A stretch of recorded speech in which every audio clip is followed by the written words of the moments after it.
Yeah? Yeah.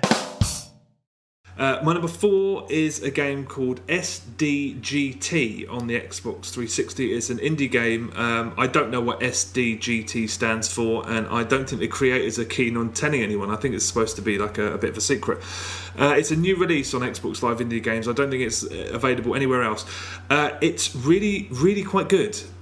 It's better than that, actually. It's something that I started a bit sceptical playing, and then the longer I played it, the more sort of engrossed I became. What is that old arcade game? One of the original arcade games. John Connor plays it in Terminator 2 when he's in the arcade, where you deploy explosions that destroy missiles. Is it Missile Command? Yeah, I think so, yeah. Yeah, it's basically a sort of a souped-up version of that, but your targeting reticule also picks up collectibles.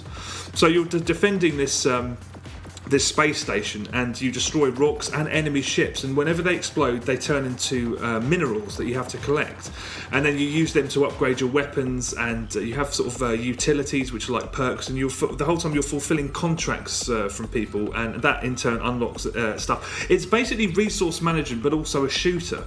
It starts quite affably, and then it gets really, really bastard hard. So you often have to go back days and change how you spent your money, stuff that you invested. You know, if you invest in different weapons, and you know, there's stuff that happens that you can't apprehend. So one day you'll just get an influx of a specific type of enemy, and you don't have the right weapons to deal with it. So you have to go back a day and change everything. So there's only a handful of ways to do things.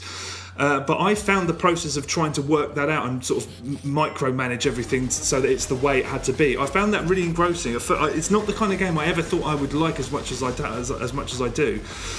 And it is really, really difficult. There's so much to it. Yeah, that sounds really comprehensive. I thought it was just going to be something basic when you started talking about it. No, it's.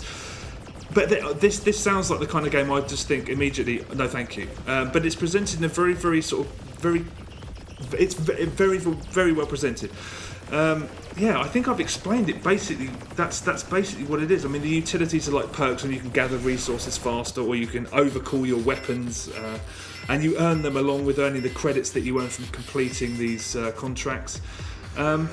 It sounds like something that should be really dry and really boring. I mean, the actual shooting stuff's fine. It's really, really fun. It's just the equivalent of Missile Command, but obviously it looks a lot better than that.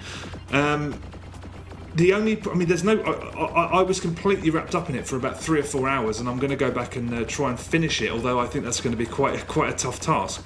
The only problem I found with it was that the pause menu at the moment, I don't know whether they're going to patch it, whether that involves them paying money, I don't know, but the pause menu's dead. So as soon as you press pause, you have all of these options and you can't select them, which means that at first I thought, after playing for all that time, I couldn't save it. Oh, right. And I was like, I was about ready to flip out, but it auto saves anyway, so that's fine. But that's hopefully they're able to fix that. There's like a lot of Xbox Live Indie games. They've got commendations, which are an appropriation of achievements to sort of keep people playing.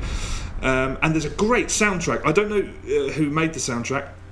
I didn't think it might be in the credits of the game, but I couldn't find it. Really, really good soundtrack. I mean, it sounds like they're working with primitive equipment. It's not like a really souped up sort of stereo sound. You know, it's quite lo-fi, but man, it's fucking good. The music's really good. So yeah, I mean, it's worth checking out. It's one of the new releases, so it'll be at the front of the indie game space. S.D.G.T. It's really surprisingly good.